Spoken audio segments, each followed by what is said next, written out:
3월 25일 금요일입니다. 오늘 새벽 우리에게 주시는 하나님의 말씀은 시편 119편 81절에서 96절까지 말씀입니다. 나의 영혼이 주의 구원을 사모하기에 피곤하오나 나는 주의 말씀을 바라나이다. 나의 말이 주께서 언제나 나를 안위하실까 하면서 내 눈이 주의 말씀을 바라기에 피곤하니이다. 내가 연기 속의 가죽 부대같이 되었으나 주의 율례들을 잊지 아니하나이다. 주의 종의 날이 얼마나 되나이까? 나를 핍박하는 자들을 주께서 언제나 심판하시리이까? 주의 법을 따르지 아니하는 교만한 자들이 나를 해하려고 웅덩이를 팠나이다. 주의 모든 계명들은 신신하니이다. 그들이 이유 없이 나를 핍박하오니 나를 도우소서.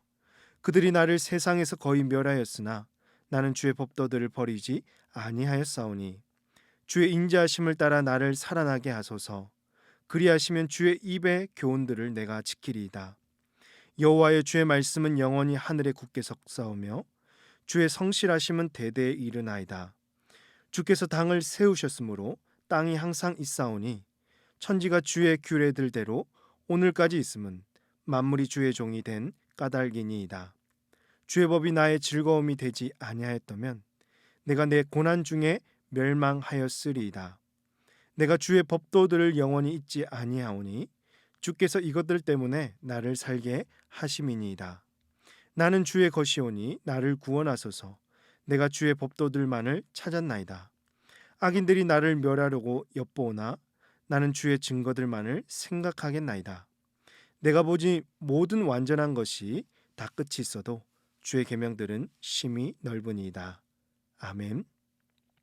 오늘 본문에서 시인은 아주 큰 고통 속에 있습니다. 81절 보시면 나의 영혼이 구원을 사모하기에 피곤하오나 라고 하죠.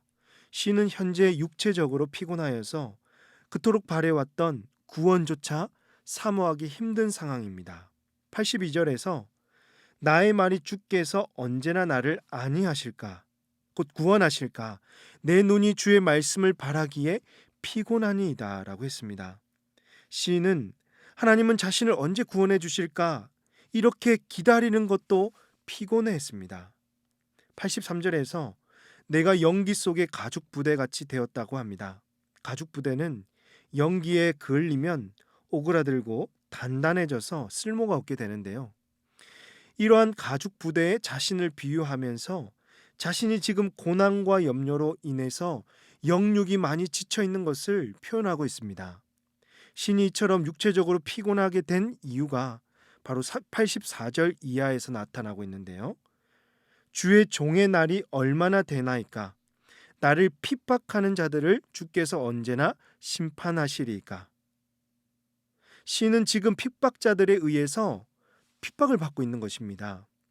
그들은 어떤 사람이냐면 85절에서 주의 법을 따르지 아니하는 교만한 자들이라는 거죠. 86절에서 그들은 아무런 이유 없이 시인을 괴롭혔고 핍박하고 있습니다. 심지어 그들은 87절에서 시인을 세상에서 거의 멸하였다라고 하죠. 곧 시인을 죽을 지경에까지 몰아넣었다는 말씀입니다. 정리하면 현재 시인은 그의 원수들에 의해서 핍박받을 이유가 없음에도 불구하고 심한 핍박을 받고 있었으며 이로써 그의 육체와 영혼은 많이 고단하고 피곤한 상황임을 알 수가 있는 거죠. 이런 상황 속에서 시인은 어떻게 반응하고 있을까요? 시인은 힘들고 고통스럽고 대적들이 핍박하는 상황 중에 어떻게 이 문제를 신앙적으로 해결하려 하고 있습니까? 시인은 바로 하나님의 말씀을 사모하고 있습니다. 81절에서 나는 주의 말씀을 바라나이다. 또 83절에서 주의 율례들을 잊지 아니하나이다. 87절에서 나는 주의 법도들을 버리지 아니하였사오니 또 88절에서 주의 인자하심을 따라 나를 살아나게 하소서. 그리하시면 주의 입의 교훈들을 내가 지키리이다. 하나님의 말씀대로 살기를 간절히 원하고 있습니다. 시인은 삶 속에서 찾아오는 대적들로부터 핍박과 여러 문제들 앞에서도 신앙이 결코 무너지지 않고 굳건하게 견디고 참아낼 수 있었던 유일한 이유는요, 바로 그에게 하나님의 말씀이 있었기 때문입니다. 그 말씀 붙들고 버티면서 주님의 도우심을 구했던 것입니다. 그렇습니다. 사랑하는 성도 여러분, 오늘 우리의 삶은 어떻습니까? 삶 속에서 힘들고 어려울 때 여러분은 무엇을 가장 먼저 바라보십니까? 아무 이유 없이 나는 잘못한 것이 없는데 주변 사람들로부터 핍박을 받고 원망의 소리를 들을 때, 또 예수님을 믿고 복음을 전하는 것만으로도 세상 사람들로부터 손가락질을 받고 무시를 받을 때 여러분은 어떤 반응을 보이고 계실까요? 혹시 하나님을 원망하십니까? 사랑하는 성도 여러분, 하나님을 원망하지 마십시오. 혹시 하나님을 의심하고 계십니까? 하나님의 말씀을 의심하거나 마음에 확신이 떨어지지 않도록 하십시오. 오늘 시인처럼 하나님의 말씀이 우리를 세우고 지키시고 도우실 줄로 믿습니다. 말씀만이 우리의 삶의 모든 문제를 해결하고 가장 선한 길로 인도하는 것을 믿으시는 저와 여러분이 되시기를 주님의 이름으로 축복합니다. 그렇다면 우리가 의지하고 믿고 있는 말씀은 어떤 말씀이기에 이런 위대한 능력이 있을까요? 첫 번째로, 하나님의 말씀은 주님이 온 세상을 다스리시는 도구라는 것입니다. 89절에서 주의 말씀은 영원히 하늘에 굳게 섰사오며, 90절 주의 성실하심은 대대에 이르나이다. 주께서 땅을 세우셨으므로 땅이 항상 있사오니, 91절 천지가 주의 규례들대로 오늘까지 있음은 만물이 주의 종이 된 까닭이니이다. 무슨 말씀입니까? 만물은 하나님의 말씀으로 창조되었고 만물이 변하지 않고 항상 있는데 하물며 이 땅을 창조하신 하나님의 말씀이 변하겠느냐라는 것이죠. 이렇게 변할 수 없는 이유는 바로 하나님이 성실한 시긴 분이기 때문에 대대에 이르게 될 것입니다. 두 번째로, 하나님의 말씀은 고난 중에 즐거워할 수 있고 인내할 수 있는 힘이 됩니다. 92절에서 주의 법이 나의 즐거움이 되지 아니하였다면 내가 내 고난 중에 멸망하였으리다. 하나님의 말씀이 아니었더라면 시인은 이미 죽었을 것입니다. 말씀에 대한 사모함과 즐거움이 그의 생명을 붙들게 하여서 그를 살린 것입니다. 결국 하나님의 말씀이 없으면 사람은 소망이 없이 죽게 됩니다. 세 번째로, 하나님의 말씀은 영원합니다. 96절에서 내가 모든 완전한 것이 다 끝이 있어도 주의 계명들은 심히 넓으니이다.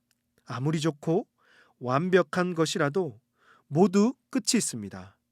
풀은 마르고 꽃은 시듭니다. 하지만 주의 말씀은 완전하며 끝이 없이 영원합니다. 세상의 완벽한 것들은 모두 끝이 나지만 하나님의 말씀은 세상의 것이 아니라 하늘에 계시는 하나님이 주신 것이기 때문에 영원한 것입니다. 사랑하는 성도 여러분, 우리가 이런 위대한 말씀을 소유한 자들입니다. 이 말씀이 우리에게 있기에 세상이 두렵지 않고 고통이 아프지 않고 평화를 누릴 수가 있는 것이죠. 언제나 말씀을 앞장세우시며 우리의 삶 속에서 말씀의 능력을 경험하는 저와 여러분이 되시기를 주님의 이름으로 축복합니다. 기도하시겠습니다. 하나님 아버지, 능력의 말씀, 생명의 말씀을 우리에게 주시고 말씀 붙들고 살게 하시니 감사합니다. 때론 우리에게 아픔과 고통과 원수들의 핍박이 몰려온다고 하더라도 참고 이길 수 있는 힘은 오직 말씀 때문인 줄로 믿습니다. 항상 말씀 앞에 서 있게 하시고 위대한 말씀이 우리를 다스리도록 말씀을 의지하는 삶이 되게 하여 주시옵소서. 이 모든 말씀을 우리 구주 예수님의 이름으로 기도하옵나이다. 아멘. 오늘 말씀을 기억하시며 기도하시고 주간 기도 제목으로 모든 소그룹 모임을 위해서 기도하겠습니다.